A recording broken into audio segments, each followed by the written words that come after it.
I think in terms of the energy transition, that there's lots of change which is going on, and here models can play a big role, where I think looking at the past and saying 2030 is going to look like 2018 with a different gas price is probably not the right approach to take.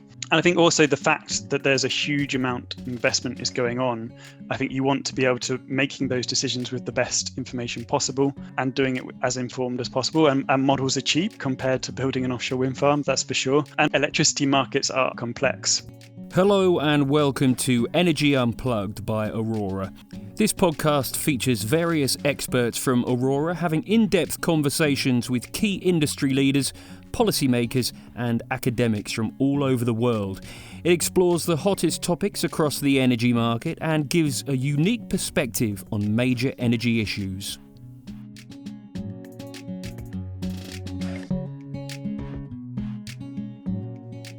Welcome to Energy Unplugged. I'm Mateusz and Wronski, the head of digital solutions at Aurora. I'm very excited about today's show, and that's because we will get to talk about a pretty unique subject. Unlike many topics that we typically cover here, this one rarely grabs the headlines, at least on its own. And yet it is a topic that underpins most of the major predictions, most of the major decisions in today's world. From understanding the spread of disease like COVID, to formulating monetary policy, to making multi-billion-dollar investment decisions in offshore wind, for example. As you might have already figured out, as you might have guessed, the topic today is modeling and models. Modeling of the energy market, which is at the heart of what we do here at Aurora, but also modeling more broadly. And our guest on today's show is quite uniquely positioned to discuss this topic with us. He's the head of modeling at Aurora, setting the vision and strategy for our market models and their development. He manages and mentors the international team of almost 30 modelers. But also, aside from modeling markets, modeling energy markets, he has an extensive experience in modeling various physical systems, coming from his time as a research scientist at the National Physical Laboratory, and earlier his time doing his PhD in applied mathematics. Our guest today is Jonathan Black. Johnny, welcome to the show. Thanks, Mateusz. Johnny, so let me maybe start from asking you briefly about your background. So from our various conversations, I know you have a pretty unique perspective on models, and like I hinted in the introduction, I think it's fair to say that a lot of it has been shaped by your quite varied experience in modeling. Could you tell us a little bit more about how you started, your experience with modeling, and how it's led you to where you are today? Yeah, sure, Mateusz. Yeah, so I suppose in terms of probably think about started in terms of my kind of PhD, which I did at Oxford in applied maths. And there I was kind of modeling, as you say, physical systems. It's actually still energy related, looking at kind of modeling of current flow in solar cells. And then I suppose in terms of moving on from my PhD, I think I enjoyed it. I think I also learned a lot during my time there. Probably doesn't surprise you. There's kind of quite a few smart people in the Oxford Maths department who are good to learn off. But I think I wanted kind of more kind of impact in terms of the work that I did, and probably higher paced as well. So I think one of the things which can be a problem with academia is you're kind of sometimes very much focused on publishing papers, and then I suppose in some ways you kind of put a lot of hard work and effort into doing that, kind of release it into the world, and then in some ways kind of hope someday that somebody might read it and it might have impact, which I suppose is not something that really motivates me. And I suppose that kind of took me on to the kind of National Physical Laboratory. I was in the modelling department there. So again, lots of interesting work happens there, but it was probably a bit too much like academia, I suppose, for my liking. And I suppose one thing that I did do at NPL that kind of in some ways brought me to Aurora was a kind of a project on kind of optimization in kind of electricity grids. And I think there I saw the skills that I had could play a big role in the energy transition. And there's kind of lots of interesting problems and lots of impactful problems that could tackle. And in some ways that brought me to Aurora. And I suppose when I joined Aurora a number of years ago now, it was still very much a startup, so kind of 20 to 30 people, kind of growing very rapidly. And I definitely got that kind of high-paced, high-impact work that I wanted. Challenging at times, but also good fun. Yeah, pace is certainly something that was not lacking in the early days, but also impact. But we'll come back to this. We'll come back to talking about modeling at Aurora. But before that, let me maybe just zoom out. Like I said, I'd really like to use the fact that you have this varied perspective and ask you about models in general. So maybe starting almost philosophically, what is a model, and why do you think why do we need models? Yeah, I suppose in terms of a model, often is kind of a simulation of reality. So it can be in kind of just kind of formulas, equations, or kind of computer simulations where you're trying to capture the kind of key aspects of reality, where often it's not possible to kind of capture every single aspect. So I think an example that you're often introduced to when you first do some mathematical modeling at university is kind of an example of a pendulum. So you've got like a string with a mass on the end, and that's kind of oscillating. And there you can model that system just with Newton's second law. So force equals mass times acceleration. And in some certain cases you can solve that by hand, but also solve it kind of with computer simulations. And I think there is kind of an example where you've kind of captured the key relationship, boiled it down to one equation, which then helps you to kind of model and understand and kind of simulate this environment. So something which maybe is less important if you're modeling a pendulum would maybe air resistance. It probably plays some sort of role in how a pendulum oscillates, but it's not important enough to include in including this model. Even in such a relatively simple system, you still can make a informed choice as to what to include, what not to include. There's still some art, not just science, in a way. Yeah, definitely. And I think once you I suppose get out of the kind of academic arena, it kind of, you can't really solve many models by hand, and you need kind of to use the kind of computational power of computers to kind of solve these complex models and do the simulations that we do. And I suppose that's definitely true for, I suppose, power markets, which are very complex. One of the things that I suppose is maybe not confusing, but I think we could benefit from a bit of clarification here is statistics versus fundamentals. So I think what you describe here, pendulum, is definitely something where the relationship is known in a way a priori. How does this compare to models that we often hear about, especially today, the machine learning models, the statistical models? What's the kind of difference at a high level? Yeah, so I think statistical models are much more data driven. Well, they are data driven. So maybe a kind of a simple example of a statistical model is maybe you're looking at kind of modeling earnings of different people, and maybe you have a data set and they've got different characteristics of these people, so age, maybe education, what field they work in, and what location they have, and maybe you'd have some kind of prior about how kind of age relates to earnings. Maybe it's kind of steeply increases when you're younger and then plateaus a bit when you're older, and then you kind of derive this from the data, and also use the data to kind of parameterize your model. With, I suppose, machine learning models also very much kind of data driven, often need higher kind of quantities of data, and there it's kind of often a bit more experimental in nature rather than classical statistical models. So maybe you'd have some key features like age, education, and so on for this example, but you wouldn't necessarily have any priors about how they relate to each other. And in some ways you would determine that for experiments. And these machine learning models can become very good at kind of predicting outcomes, but kind of sometimes less good for kind of building understanding. And you can see how that's different to the pendulum example there. So there's no data that's gone into that model. It's just come from, I suppose, a core kind of law of physics. So I think you already hinted on my next question, which is why do we use models? You mentioned that the more black boxy machine learning models can be tricky for building the understanding. So building understanding obviously is one thing that we use the models for. What else? What else are they useful for? Yeah, so in terms of modeling, maybe split into a couple of categories. So one is kind of the pure kind of forecasting aspect, and I suppose often a good example of that is in terms of, I suppose, stock market trading.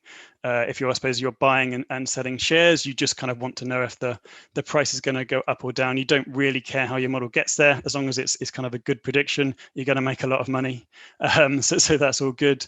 Probably, as you say, the other example is kind of building understanding. So I suppose a kind of a real world example of that would maybe you're kind of building kind of batteries, and you want to kind of build kind of better batteries. You want to kind of understand how your batteries kind of degrade and kind of how you could kind of build a better battery. And there you'd maybe build your model of your battery and kind of run some simulations or help to understand what's going on.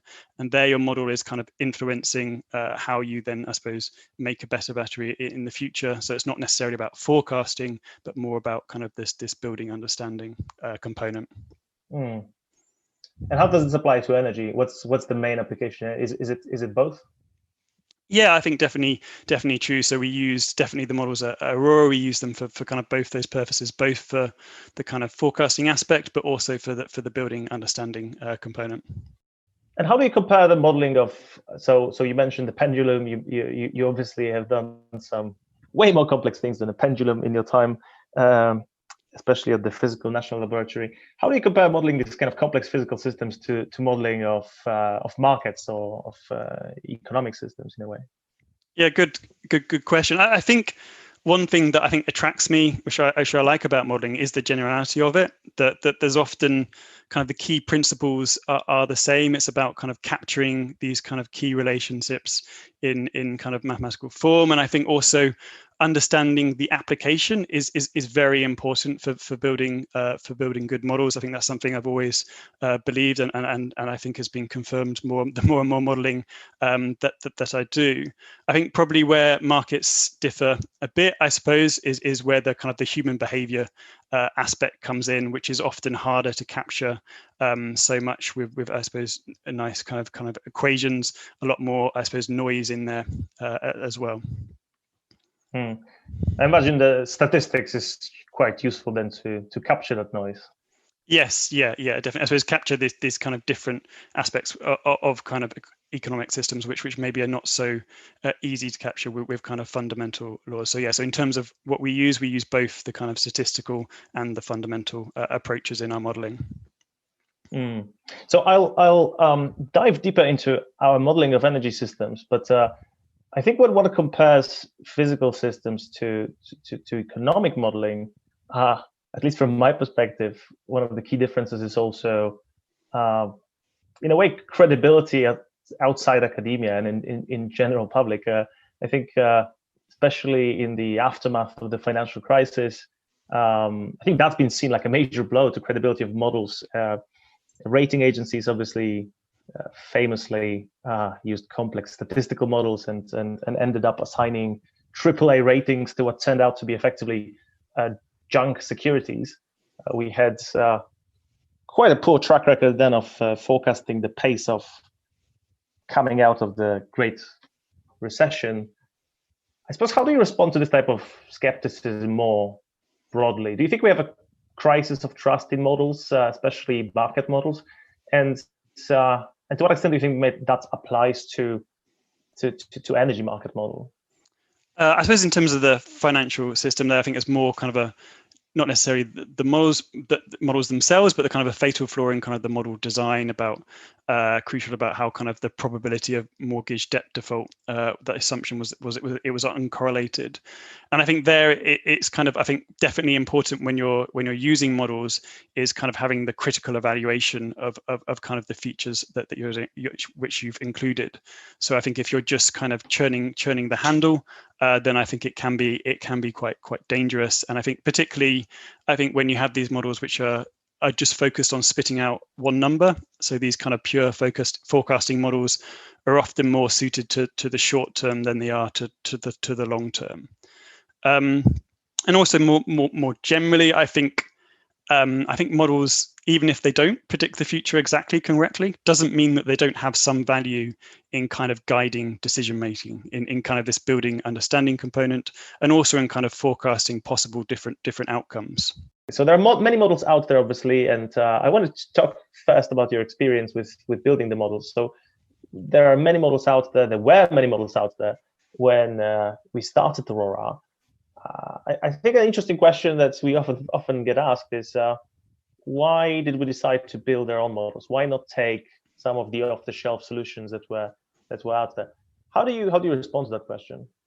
Yeah, I suppose the energy transition is obviously a big opportunity where models can play a big role. And I suppose our view was, the models that were out there weren't necessarily kind of fit for purpose. I think a lot of models kind of come often from the academic background, which are very much based on kind of looking at kind of lowest system cost, where they don't necessarily capture all the nuances of different kind of policies in different markets, but very much kind of looking at different probably cost assumptions, running it through the model, and then looking at what's the kind of lowest cost system to build and run. And then I suppose from that, the idea is you then take that to policymakers and say, go design your policy so this happens. I suppose that's an interesting problem to tackle, but is not necessarily useful for a lot of our clients. And also, I think another kind of aspect on top of it is the kind of the different integration of different markets is becoming more and more important with the energy transition. So I think one area where I suppose we Aurora kind of made our name was in terms of capacity market modeling in the GB market, and where we were, I suppose, unique in the way that we were considering the kind of interactions between the wholesale market and the capacity market, and also modeling the capacity market, I suppose, in all its glory. So in terms of the long-term contracts aspects as well. And I suppose we obviously very much critically evaluate our own models, and we've tested our models with these kind of more kind of standard model setups, and we definitely find you get very different outcomes. So it was very much a decision driven by the circumstances, right? The market was changing, and hence different models were fit for purpose. Johnny, I know that you have quite some war stories here. So how do you go about building models? How do you've decided, okay, there's a market opportunity here. The energy market is changing. We can build a model that is better suited to capture that change. How do you sit down and start building a model? What are the kind of critical steps? I suppose, yeah, building models at Aurora, definitely initially lots of hard work, high pressure, some late nights, and a few sleepless ones as well. Yeah, so I suppose we kind of had our kind of core value proposition there, and I think it is kind of generally kind of building models is often about kind of capturing those key relationships, as I mentioned, and kind of having a good understanding of that application. Again, I would like to reiterate, it is very important. And another thing I think which sometimes gets forgotten, which is very important in terms of the modeling that we do, is kind of the calibration process. So I think anyone, I suppose, who has maybe built their own models and tried to apply it to energy markets, or even purchase third-party models, will know a lot of effort goes into the kind of calibration process. And I suppose when you have, consider a stage where you've kind of coded up your model and it kind of works in a simple example, and the stage where it's kind of ready to kind of roll out, there's a lot of work that goes on in between there to make sure it is performing as it should do, and it's kind of well calibrated to the market. It's kind of an interesting, I suppose, aspect that is maybe not quite so well understood from external perspective, which is how do you go from these theoretical academic relationships to something that really reflects how the market behaves. And I suppose calibration is this process where a lot of the effort lies, right, Johnny? Yeah, definitely. And there, I think Aurora, we have a very good thing. We have the kind of the research team in each market who really understands, I suppose, what's going on, and that really helps us to build these, I suppose, these kind of high quality models and the kind of doing the calibration, which maybe is not so true if you're just a kind of, I suppose, a postdoc building a model on your own. Yeah, I remember that effort that went into. I think when we talk about these long hours, I think if I remember correctly, a lot of that was precisely spent on the process of calibration. And it always brings to my mind like this. One of the first books that I was recommended when I joined Aurora was Nate Silver's fantastic book, The Signal and the Noise, where he describes, I suppose, the mistakes of prediction and how to avoid them. And one of the hypotheses that he makes is, I think he evokes Isaiah Berlin's metaphor of hedgehogs and foxes, where hedgehogs are these one big idea thinkers who push their idea and who kind of gets, in a sense, fixated about it, and foxes are these more nimble, more adjustable, more able to take into account many different details. And especially when it comes to forecasting, he very much advocates being a fox rather than being a hedgehog. And I remember that from our perspective, a lot of the calibration process was kind of that being a fox in a way, trying to understand these many different details and many different small subtleties about the market. And I think working closely between the research team and the modeling team to capture them. And I suppose what was interesting was the tension between that and then the natural, I suppose, pressure to come out with the big ideas, right? If you're a research company, you want to say something big, say something strong. And there was often this interesting tension between calibrating the model in minute detail and trying to capture all the subtlety, and I suppose appreciating that the world is very, very complex, and then trying to be a hedgehog to the outside world, stating these big, bold ideas, supported by the model, but supported by the model that's nonetheless much more complicated than the simple messages we often had. Johnny, I also wanted to ask you, so you've built the model, you've had that idea. How do you actually use them? So how do you, so on a day-to-day basis, how do you use models at Aurora? Yeah, I suppose it goes back to the point earlier. I think so we use them for both kind of the forecasting and the building understanding aspects. So in terms of the forecasting, as many people will know, we kind of build kind of Aurora's in-house view of kind of how different power markets will evolve, but also very much a scenario analysis plays a big role in what we do. So that's maybe looking at the impact of a particular policy change, or also looking at different kind of input assumption changes. So maybe that's a much more accelerated deployment of EVs, or maybe that's a different commodity price. Kind of what impact does that have? And also, I think something that shouldn't be forgotten is in the building understanding aspect that we use our models for, in terms of it enables us to do kind of high quality analysis. So maybe when you're looking at kind of a higher gas price run, maybe naively you can just assume that the kind of power price goes up, but there are other factors that are in play. So you might get an increased deployment of kind of renewables building. Maybe you also have to consider kind of the impact on the kind of revenues of individual technologies like batteries in the balancing market, and the interaction between all the different markets. So that's where kind of the models can play a big role in kind of building the understanding. Johnny, so how do you actually determine the quality of models? Like George Box said, all models are wrong, but some are useful. How do you ensure that the models you build are as useful as they get, and perhaps as unwrong as they get? Yeah, I think it is definitely tricky to assess the quality of models. A key thing that is crucial is the input data. So I think that the classic saying, kind of garbage in, garbage out, it definitely holds true when looking at model results.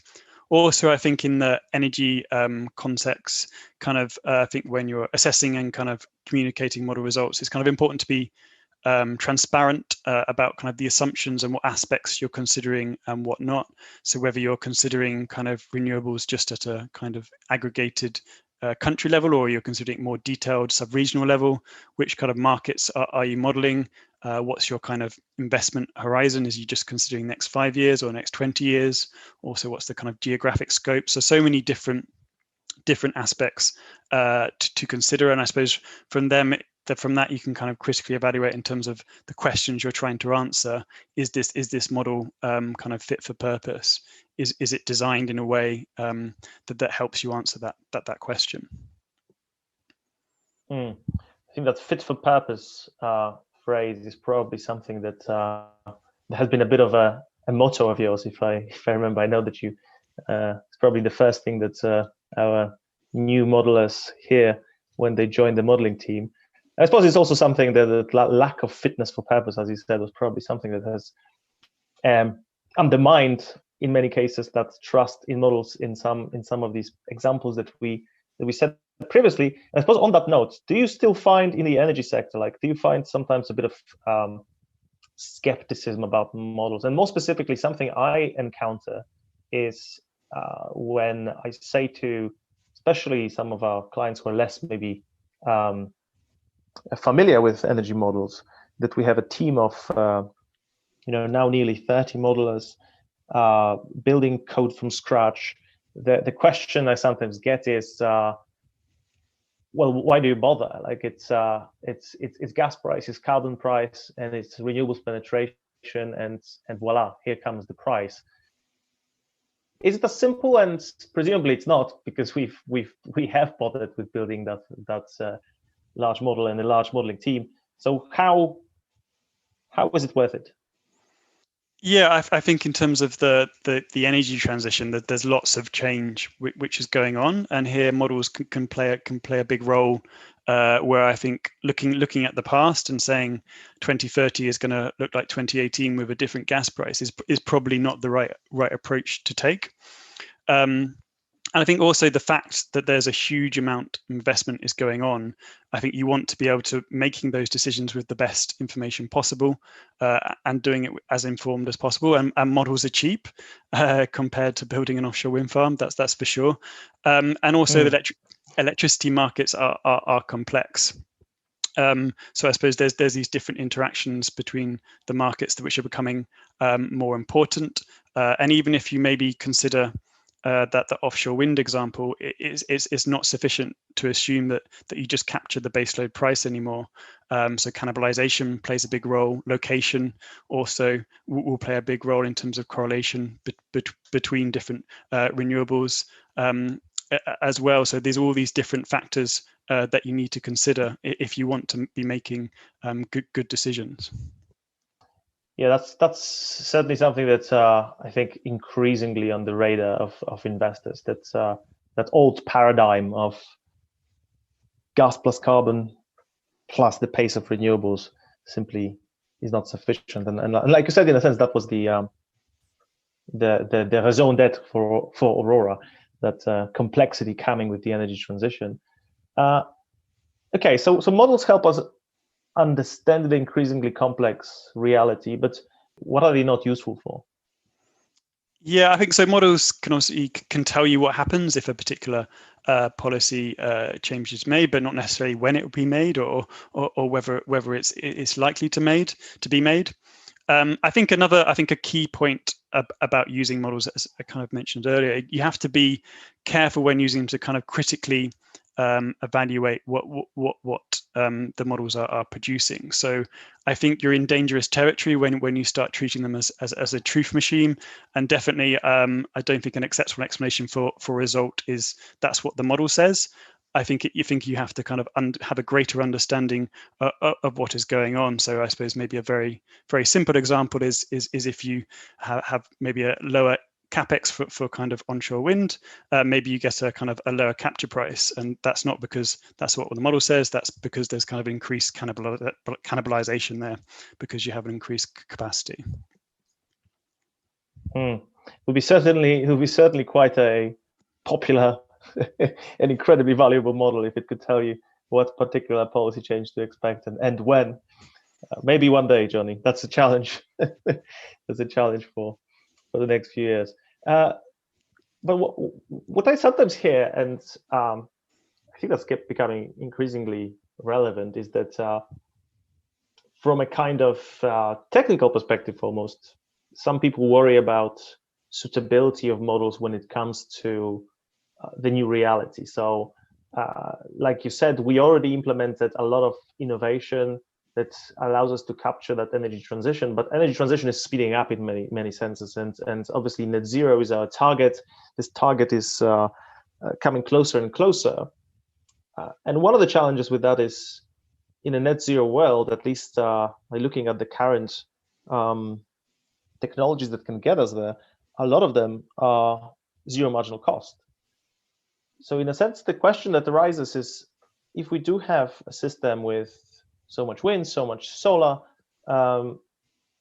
what sets the price? What prevents the price from collapsing? And are our current models that, despite all that innovation you mentioned, are still following the logic of cost minimization and the price setting by the marginal plant? Are these models suitable for modeling that new reality that is so full of zero marginal cost power? What do you say to that? I think in terms of decarbonisation, I think this is kind of where models definitely can play a big role, and I think the increasing complexity just lends itself to modelings. I think maybe in the past it would be fine just to consider the wholesale market, but increasingly in the future you need to consider maybe capacity markets if they're present, or in kind of energy only regions also there's kind of ancillary and kind of balancing markets as well, and possibly requirements for inertia, and that these kind of all interact and maybe don't interact in an obvious way. In terms of wholesale markets, I think there's still a role for them to play in terms of incentivizing kind of energy production at the times when we most need it. But I suppose that the price signals could increasingly come more from the demand side. And I think a hot topic definitely throughout 2020 is kind of the sector coupling and hydrogen as well. So electrolyzers can play a role, but also that there's kind of heat and transport. So heat pumps possibly, and also EVs in terms of smart charging EVs can play a role in terms of the wholesale market kind of price signals. There's one topic that I'm personally really interested in, and it's something that has popped up in many conversations we've had with clients. The mantra of transparency, the lack of black boxes, and that has been another principle I think that has been critical to the work you've been doing at Aurora. But at the same time, you have obviously the secret sauce. You can only be transparent to some degree because you want to keep your IP, your intellectual property, that you've invested so much in. How do you square the circle? How do you find the balance? Yeah, I think in terms of transparency, I think what you need is kind of transparency of assumptions and exactly what the model is doing. So are plants building on a kind of central planner lower system cost approach, or is it on an MPV kind of MPV basis, and kind of which revenue streams are you considering? And again, I suppose if you're modeling kind of renewables, and kind of what level of detail are you considering? In terms of the kind of secret sauce, I think it's probably that's within the kind of minute detail of kind of how that's implemented in the model. So I don't think it's not necessary for kind of decision makers to have a run through of every line of our source code, but it is necessary to kind of understand kind of the assumptions and the methodology behind our models. And in terms, I suppose, that secret sauce and that IP is in some ways what enables us to continually invest in our models and improve our models, and so they can have more value. Okay, Johnny, so we're approaching the end of our allocated time. One last question. What is the next big thing in modeling that you're excited about? Yeah, I think one thing to say is I think energy, and I suppose particularly power, is a great sector to be working in at the moment. And I think models can play a big role in, I suppose, the decarbonisation, which is obviously a big hot topic at the moment. In terms of the modeling side, I think areas where I suppose investment is needed and challenges are, I think, is one is in kind of locational aspects, was as you get a greater renewables deployment, that's become more and more important and something we need to model in detail. And also, as I kind of touched on earlier, kind of the sector coupling aspects. So hydrogen has been a big hot topic recently, and I think coupling with kind of heat markets, will also be a big role as well. And I think generally, I think it is great to see that models becoming more and more commonplace and being used throughout the energy sector. That's certainly something I see increasingly. The demand, the interest in models from players who didn't traditionally use them is certainly growing rapidly from funds to smaller developers. It's no longer a domain of big utilities, which is great. Okay, Johnny, it's been a great pleasure. Thanks very much for your time and thank you for sharing your insights. Yeah, it's been great to join you, Mateusz. Thank you. That was Mateusz and Wronski, Head of Digital Solutions at Aurora, speaking to Jonathan Black, Head of Modelling at Aurora. Do keep an eye on our podcast feed for more in-depth conversations with senior members of the energy industry. The best way to do this is to subscribe on whatever platform you use. Thanks for listening and goodbye.